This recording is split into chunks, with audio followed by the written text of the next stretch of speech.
Now, how'd you get into the first Jeep that you had? How old are you? Ivan Kruger, a buddy of mine, had a Jeep, and he belonged to the Jeep Club. To the Peak Putters? Yeah, Oh, is that how you got in the Peak Putters? Was through him yeah. or And knowing so he him? he had a Jeep and brought it by, and he had fixed his up, and came by, and he said, "You ought to get a Jeep." And so we went looking around for a Jeep and found an old 1948 low hood Is that the 2A or 3A that you had? 2A. 2A? Yeah, and tore it all apart. Had about 8 coats of paint on it, and ground it all down. Is that when it was orange? Or was it, no, it was blue. That was, yeah, it was blue, and then it was metal flake blue, or like a turquoise, and so it had all kinds of different metal flake in it. So it changed color as you drove it, Oh, okay, okay. but it was so thick that after a couple of years, the paint started cracking and spider webbing out. Oh, okay. Then is that when you changed it to the orange color? Yeah, that's when we painted it and resanded it back down into the body again to metal, and then painted it vitamin C orange Oh, okay. so you could see it. And that was the first one you dragged raced. Yeah, And did you drag race it without the full cage? Because at first you just had the back bar. yeah, just had the back bar. And so back then it was okay. Back in was that the 60s that you were Yeah, doing the sand drags? it was Or was that in the 70s? 70s, early 70s, and then uh, put a different roll cage in it. God, see, you got the center bar was in. Yeah, it was just a single bar.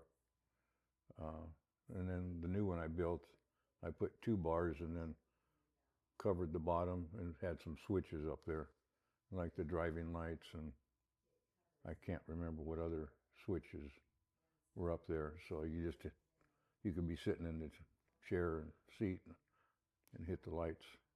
And so what was the cj3a? What was what'd you have in there? What was the engine? Oh, that was a 283. And then that was the regular standard transmission. Yep, just a 3-speed.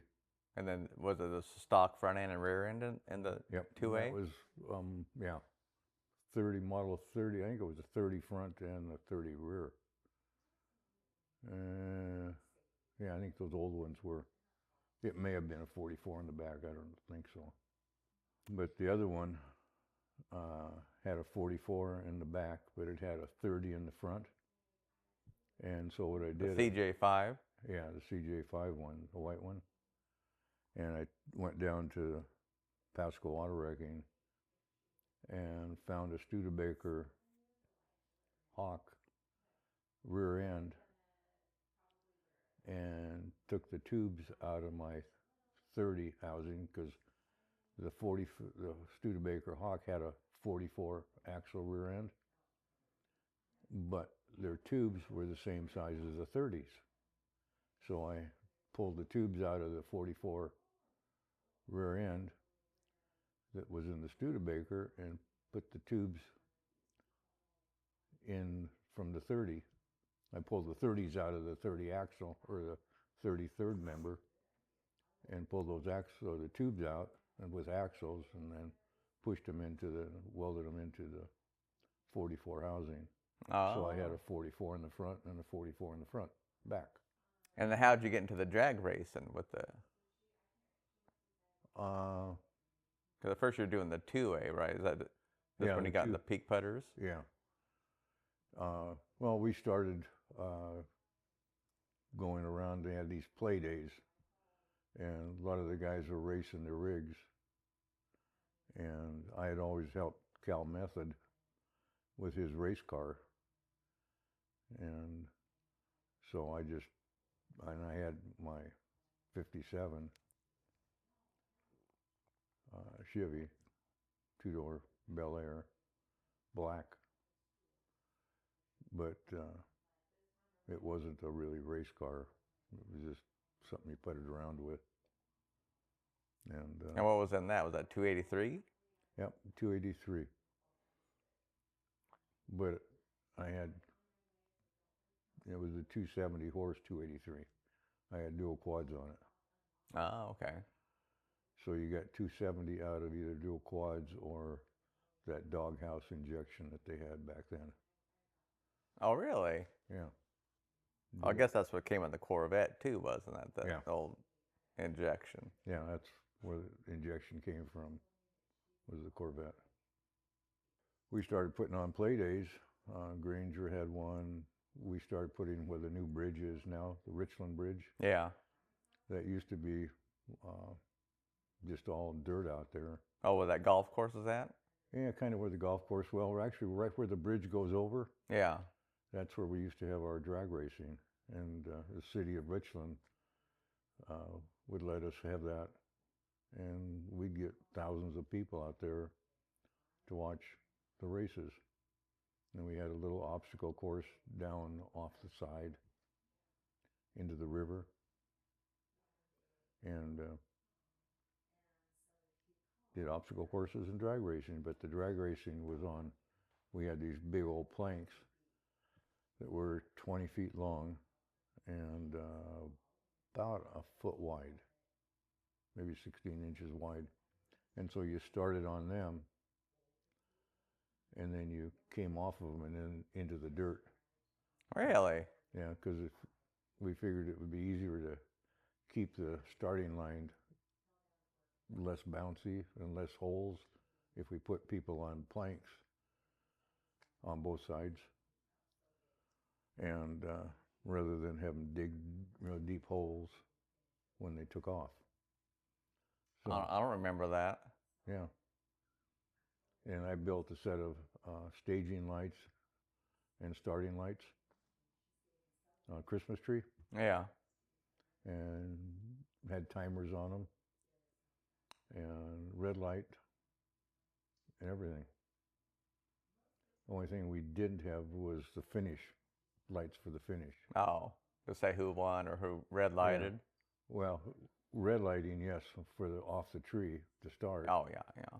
But not for the finish. We had somebody down there that we didn't have enough wire to go all the way down there. Oh. That was back in the days. So why'd you switch from the cj3a to the 5? Was it just space or? Just space. And the axles? And the axles. You know, I wanted my own suspension underneath it. I didn't like the stock suspension. Okay, you didn't have any traction bars on the 2A, did you? Or was it just leaf spring on the back? Just leaf. So you had like bad axle wrap and stuff off the... Yeah, so it was not built for racing, but it was more built for just going in the mountains. Because the cj5 it was a 4-link with the leaf spring on there, right, on the back. Yeah, it's a single leaf. It wasn't multiple leaves, it was just a single one. It was over the axle, right? On top of the axle. Oh, okay. And then I put a little block on there, had a hole through the middle of it on each side, and welded that to the top of the axle. And then on the spring, I came over with about 1.5 inches metal and bent it over the spring and then welded one on the bottom of it to make a C with a bar in it. Yeah.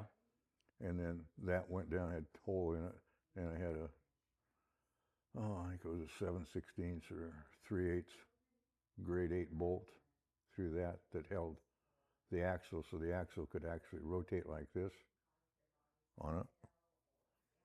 And then I built the 4 links going forward with heim joints, and so they were adjustable, so you could adjust the angle. Oh, okay. Of the drive shaft. So, and the leaves I took to Full Spring up in Spokane, and they were a single leaf out of a Chevy 2, and I had them re-eye so I could put the axle at the right length that I needed it. And also the front was shorter than the back. The back was longer on the spring from the axle, center of the axle. Back. Oh, okay, okay. Yeah, because the front tires were moved forward quite a bit from stock. Yeah. How far forward was that? I don't know, but it was easier to do that than make. I got a Ford pickup drivetrain or driveline because we'd broken quite a few of the front drive shafts racing, and we pushed the axle forward because I found a drive line, and I didn't have to cut the drive line. It was easier to move the axle forward than cut the drive line to fit it. Ah, okay, okay. I thought you were doing that for move the weight forward for drag racing. Well, it worked out that way, but the real reason was the drive line.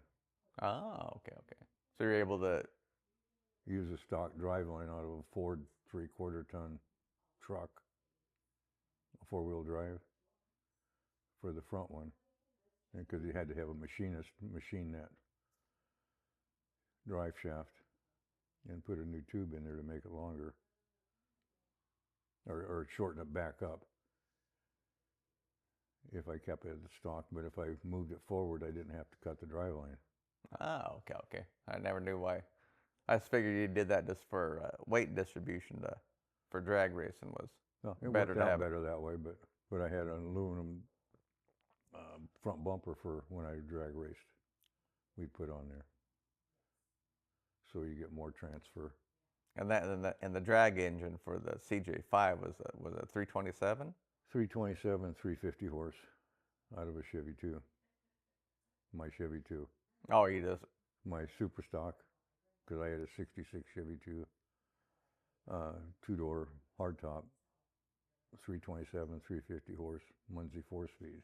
is that where you put that in the Jeep at first, the 4-speed? Yeah. So you had that until you put the turbo 400 in there.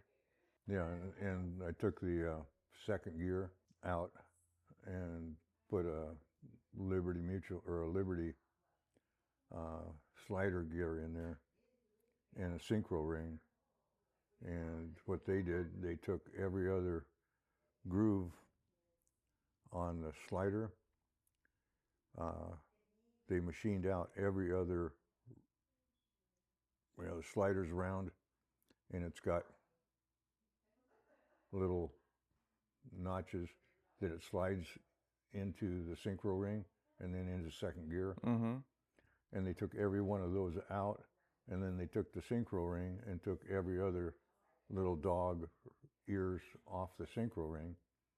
And so you could have your foot in it, and it made a crash, what they call a crash box. You didn't need the clutch, you just pulled it into gear. So you didn't have to push your foot down on the clutch and let it back out. Oh. So you could have your foot all the way into it, hit your 8 grand on the tack, and just pull the lever, and it went into second gear without a clutch. Jeez. With full power on it. And so they called it a crash box. And then what made you go to from the 4-speed to the turbo 400? Was that just for road? That was for climbing in the hills. Oh.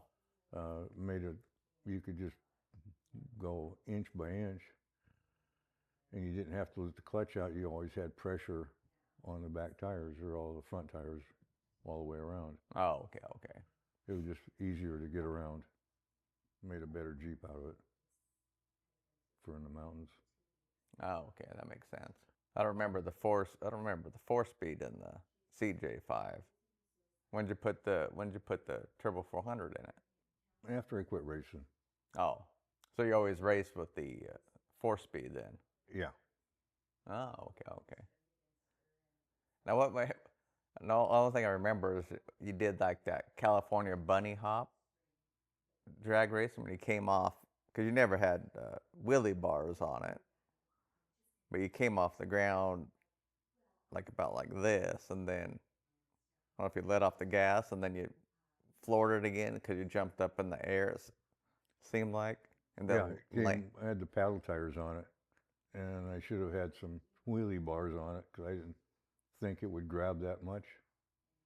And it decided to grab one day, and just front end came up. because I remember I couldn't see in front of me.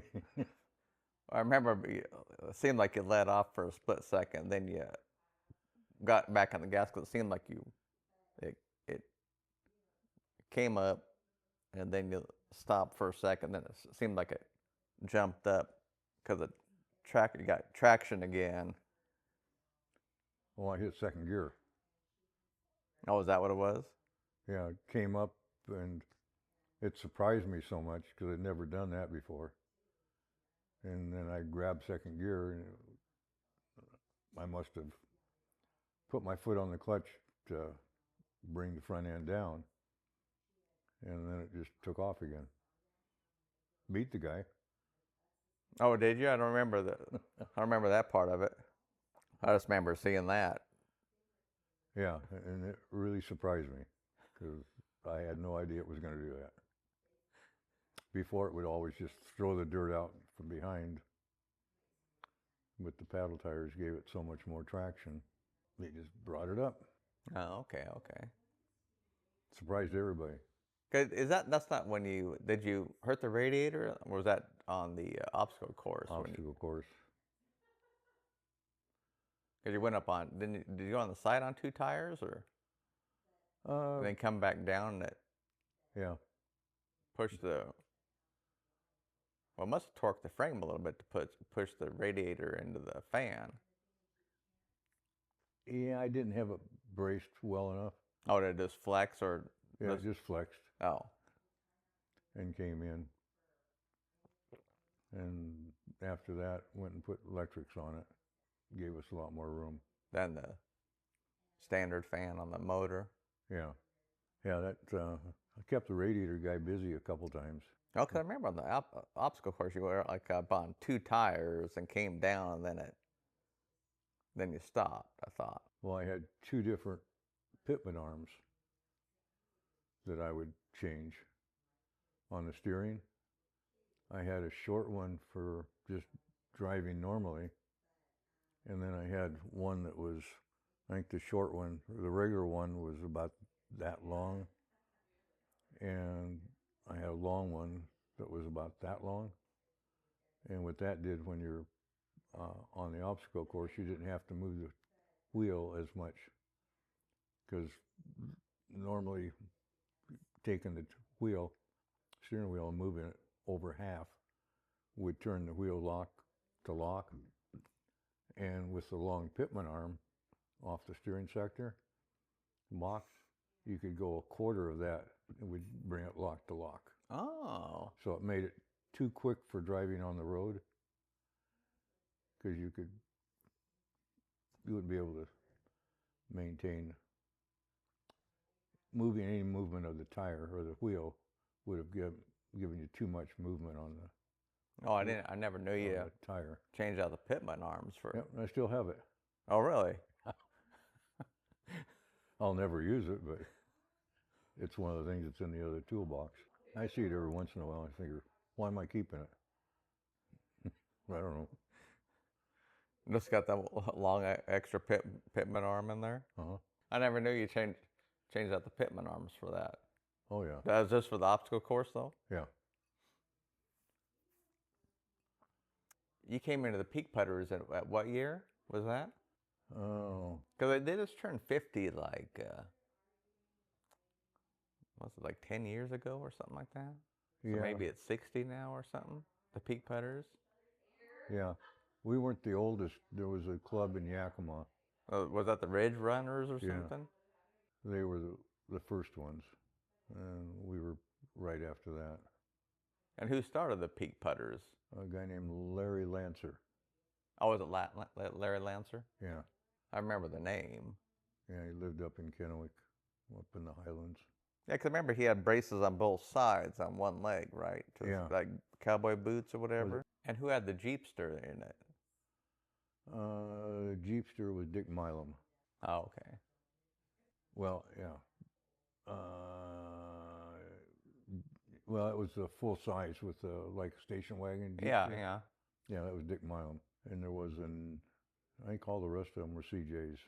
And then Jimmy May had the Dodge truck, that big deuce and a half.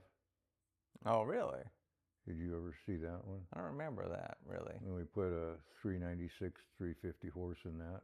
And we used, put track locks. A company of these guys out of Portland manufactured a positraction unit that was the best in the world. And they went to Ford, Chrysler, Chevrolet, and tried to sell it to them or get them to buy it. And they tested it and said, it'll never wear out. We don't want it. 'Cause Oh, really? We're in the parts business. We sell parts. And your unit isn't going to wear out and isn't going to break. So we got one of those, or two of them, and then the guys down in Portland made them, and we put them in that deuce and a half that Jimmy had with the 396 with an automatic. Now, who was the guy with the, like, was it the red hair? Oh, that was Fred Howard. Oh, okay, okay. Yeah, he had a regular racing Jeep that was built for tube construction. Had a, Because he was usually the fastest, right? yeah, his was the lightest and the fastest.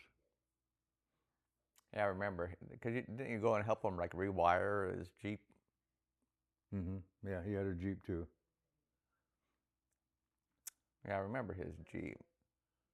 I just remember thinking his was the Yeah, fastest. it was something that was just strictly for drag racing. And he had a air shifter in it, and so you just pushed a button or pounded it down, and it shifted it with air. Shifted the, I think it was a Linco transmission. I never heard about that before. Lenco? Mm-hmm. Oh, I didn't know that's how he shifted it. Yeah. Well, there was some levers in there too, but you put it in first gear, and then you just pound the button down for second gear. And the same thing for third? No third, first, second. Oh, for the 100-yard, because you're doing 100 we're yards. doing 100 yards. Oh. Would you only go into second in your Jeep too? Yeah. And what speed would you get to at 100 yards? I don't know. Oh. I wasn't looking at the speedometer. Wasn't looking down? No. And the tack was right there on top, so I could get 8,300 RPM, 8,000. And that was just the stock Chevy 2 engine? You didn't do anything to it? Yeah, because I had another engine too that had roller cam, girdle on the heads for the rockers. The roller rockers were longer, so it gave it more lift. My Duntoff racing cam, because Duntoff made cams back then for racing. On the pistons, I drilled holes all around the top of the piston with the compression just above the compression ring. It went down into the compression ring, the top ring on the piston, so that it would force that ring out as it got power, or when it fired and the pressure came in there, that it would force that ring out so that it wouldn't have blow-by on it. Oh, really? The holes were in the top of the piston, just right at the edge of the inside of where the ring was. The top ring. Okay, yeah. So as the pressure came down there, it would force that ring a little bit further out, cause a little bit more friction, but you didn't have so much blow-by. Just making more horsepower? Yeah, more compression. What would you run, a different gas at that time, or what were you running? Yeah, we used toluene mixed with in the gas. along with one other item. We used aviation fuel because it was higher octane. And then we put toluene in it, along with something else from the glass shop that we used over there. Well, what would it bump it up to then? Well, the Octane-wise? aviation was 130 octane, and this brought it a little bit higher. Did you have to adjust the timing back then for that, or? A little bit of the timing, a little bit on the jets. Because what were you running on the 327 for a carburetor? Was that a Holly like 750? 850. Oh, was it 850? Yeah, with a Scorpion intake. With a what? Scorpion. Oh, Scorpion intake? Yeah, except the 350, 327, 350 horse, that was just a regular intake that was on that with a 780, I think, carburetor. From factory? No, that was from my Chevy 2 that I took out to race. And then I had to put it back in so I could drive it back to, so we'd have a car for the house. So I took it down to Fred's. He had a Conoco station right next to the hospital down there in Pasco, and pulled it in there, pulled the engine out of the Chevy 2, and pulled the 327 out of the Jeep, and put the 327 350 horse in the Jeep, and didn't put the other engine into the Chevy 2, but then we raced that, and then came back and pulled the engine again out of the Jeep and put it back in the Chevy 2. Oh. So that we could be able to, on Monday, go to work. Well, later in the future, though, then you just had the 283 on the engine stand, or you'd had that in the cj5 when you're driving on the street, right? No, that was 327. Oh, was that 327 too? Yeah. Yeah, it was bored out 30, I think, 30 thousandths, so a little bit larger than 327. Oh, what would that make? And then I put the V6 in it with the automatic. Oh, was that a V6? Yeah. What V6 was it? I think that was out of a Cadillac. You remember sitting on the front bumper when we were going up that real steep hill in the mountains on that big rock? Yeah. So it wouldn't come over backwards? Yeah. The front end? Yeah, I remember that. You and Raymond? That was steep. That was steep. Yeah, it was very steep. Well, you had in the front end on that Jeep, you had a locker, or was that? Did you have a locker up front, or was that welded? No, it was welded. On the back end, I took the spiders and welded the spider gears. And what'd you have on the front? Just a locker. Oh. Positraction. I remember with clutches. It would push hard up in the snow. Yeah, it would push you straight. Yeah. And if you tried turning it, it was difficult in the snow because both tires wanted to push you the same. Yeah. It wouldn't allow one to unlock or free spin when you were going around a corner. Yeah, it pushed a little bit. I remember. So it pushed you a lot. Not the best thing in the world, but it was good for racing. I wonder what the wheelbase was then. You don't remember how much forward the front tires did No. As far as the wheelbase? Just whatever it took to get the drive lane in. Oh, okay. But it was a lot of fun. But the driving lights were aircraft landing lights. Those big 6-inch or 8-inch.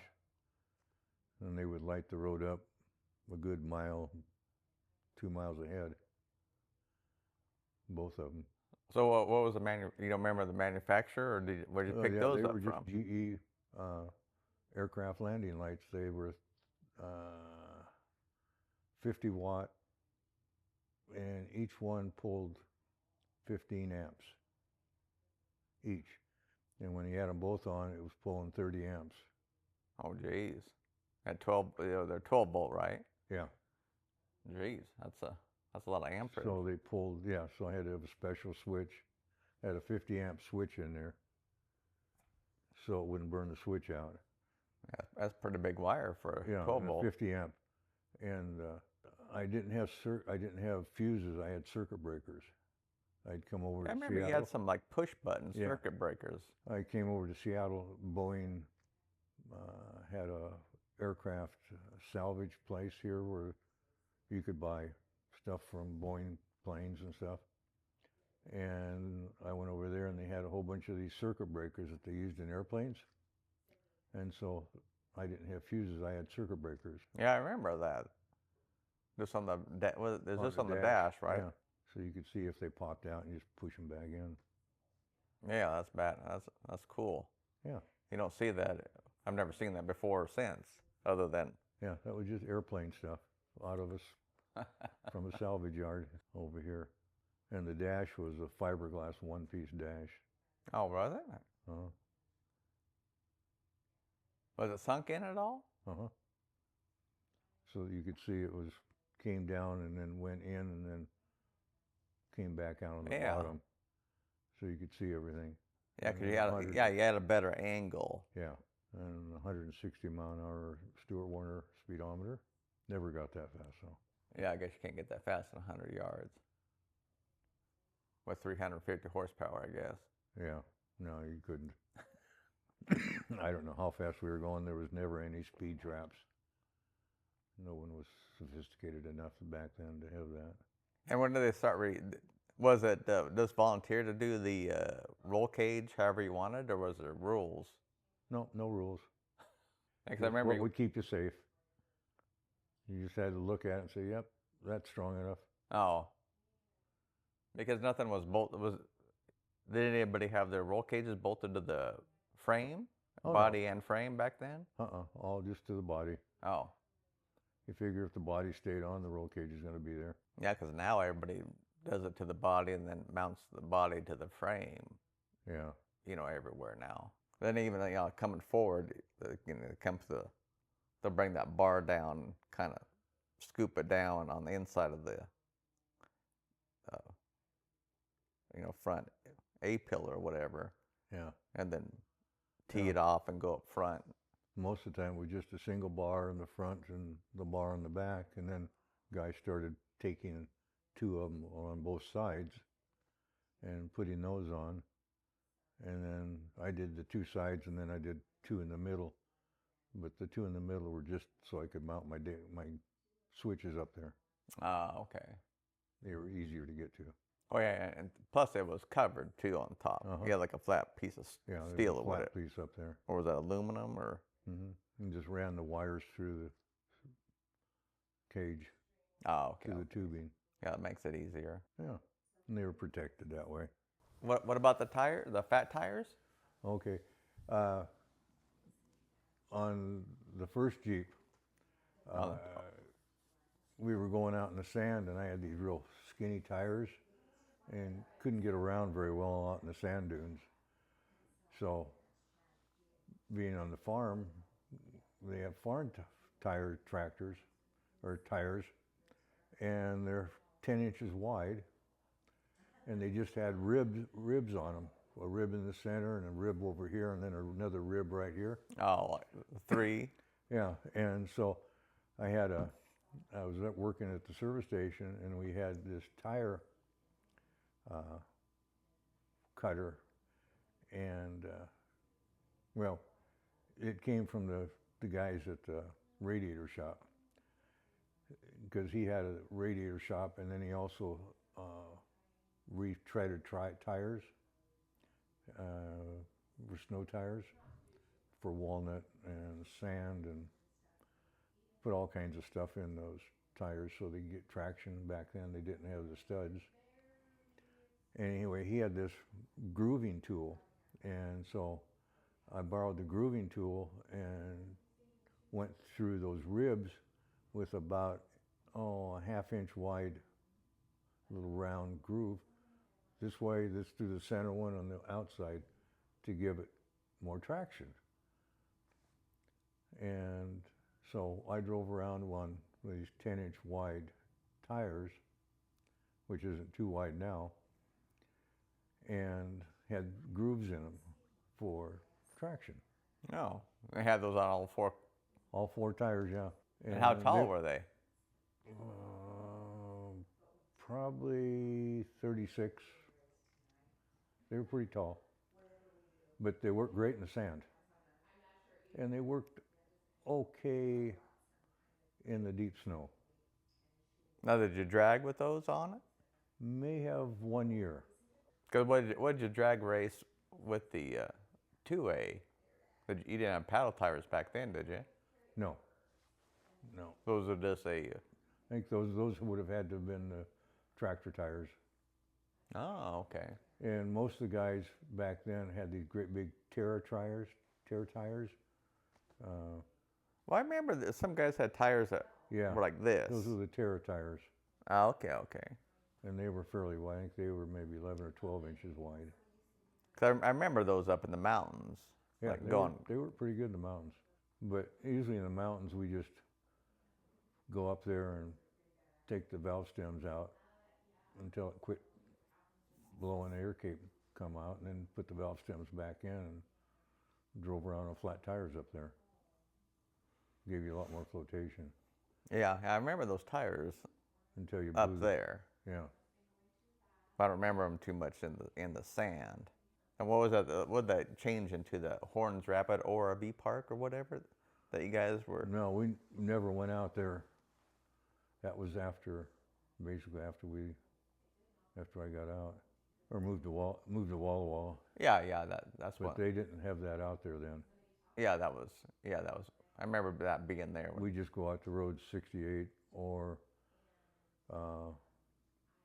go out towards Washtuckna. There were some big sand dunes out there. And then the ones on Road 68 were the closest ones. But if you go out there now, they're bulldozing those all down, putting apartments and houses in there now. Oh, really? Yeah. Saw that the other day when I was there. That was the closest area if we just wanted to go for a couple hours. But if you were going for half a day or something like that, or all day, we'd go out to other dunes. Oh, okay. Out towards Washtuckna, Clotis. Had a good time.